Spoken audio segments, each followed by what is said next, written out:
Hi, I'm Michael. I am here to help you stream your digital music to your vintage audio equipment. This question has come up several times in the past few days where the question is Bluetooth, direct connection to a device, some other wireless streaming manner, what's the best way? My personal recommendation is using one of these, which is an Apple AirPort Express. Now, this is a item that's no longer made by Apple, so you can pick it up on the secondhand market for pretty cheap. I think I paid about 20 to 40 bucks for a few of these. And you can see it kind of looks like an older Apple TV, but all white. So this is the physical hardware that I use. And you can see here, it's got a port for power, a couple of Ethernet jacks, a USB, and then what's really important is this headphone jack here on the end. So this is what I use to connect a headphone to RCA analog cable, plug into that, plug into power, plug this into the auxiliary of your receiver or amplifier. So that's it. So for the hardware. So let's take a quick look at the software. So this is the AirPort utility that is built into every Mac. You'll notice here I've got, this is the one of the devices here. That's an AirPort Express, and we'll click on Edit. And as you can see, I've named it Kenwood Express because cleverly I have connected it to a Kenwood receiver. So I easily know whenever I pull it up which one it's actually connected to, because as you'll see in a minute, I have a couple.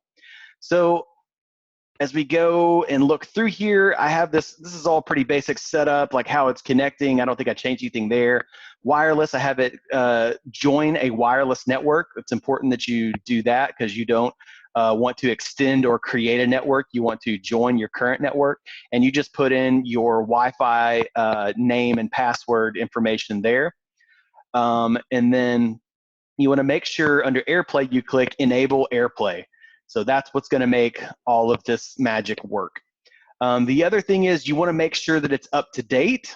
And once you get in here and you start messing with it, if there is an update available for it, it will probably tell you that there's an update. So once you've made all of your changes, then you just click Update, which I don't have any changes, so I'm not going to update it.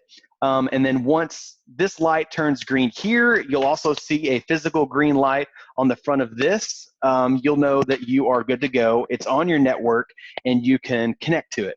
So there's the hardware and the software side of that device. So now we're free to play. So now you can go into iTunes or your Apple Music player, and you'll notice this little radio icon over to the side at the top here. When you click that, there's a drop down of all these different devices that are on my network. So as you'll see here, Kenwood Express, which is what we had it named up here. So it's actually connecting to that device. So that's it. It's connected. It's done.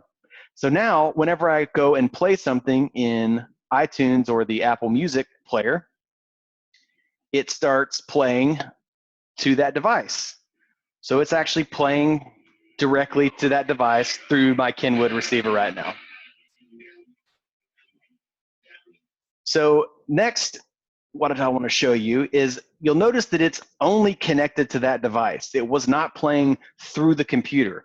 If you wanted to connect to the computer as well, all you have to do is connect to it right there.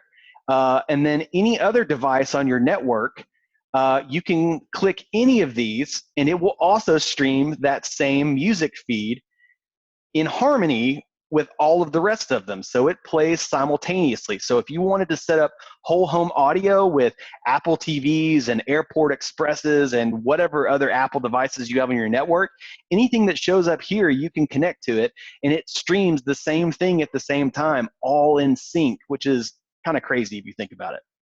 So now that we've got that all set, I'll click this one more time.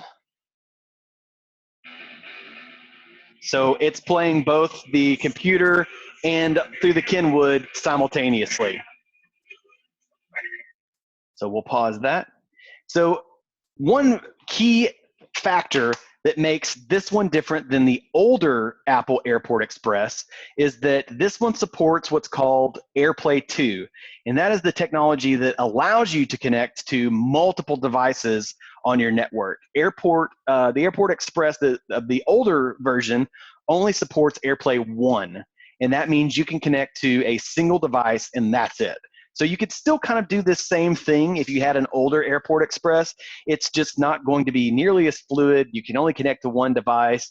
It wasn't quite as solid as this one. This one, I have no complaints about. Like, it just, as long as you keep this up to date and you keep your computer software, like, you know, iTunes or Apple Music, if you keep all that up to date, it always seems to work very simply. And it's just as easy on your iPhone or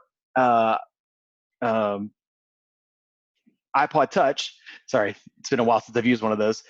It has that same little icon that you see here, the little radio icon. So as soon as you start playing a song, that little icon will pop up at the bottom, and you can do the exact same thing where you can connect to that wireless device. So I could either push music from the Mac that I'm on here, or I could do the exact same thing with my phone, which I think is what a lot of you are wanting to do.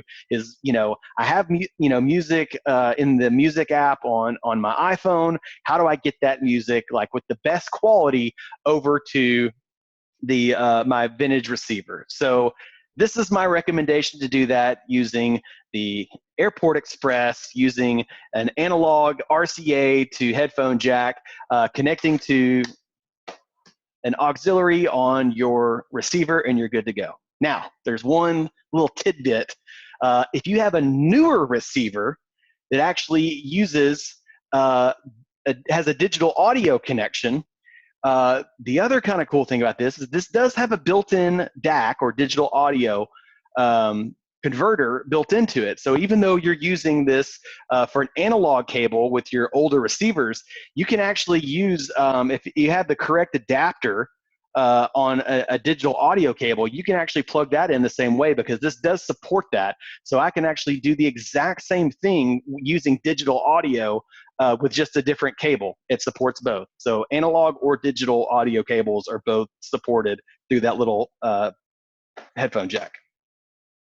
Hopefully that has answered a few of your quandaries and questions about how this works and what magic I've summoned from what evil place.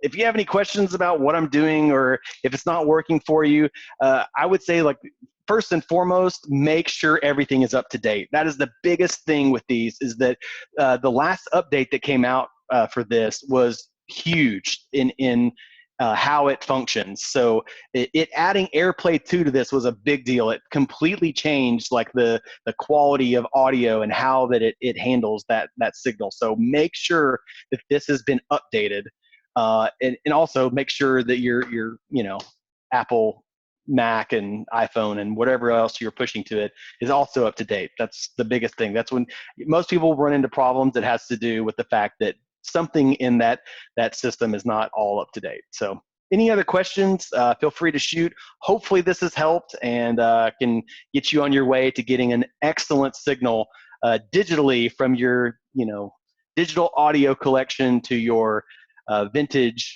audio receivers. And yeah, so best of luck to you.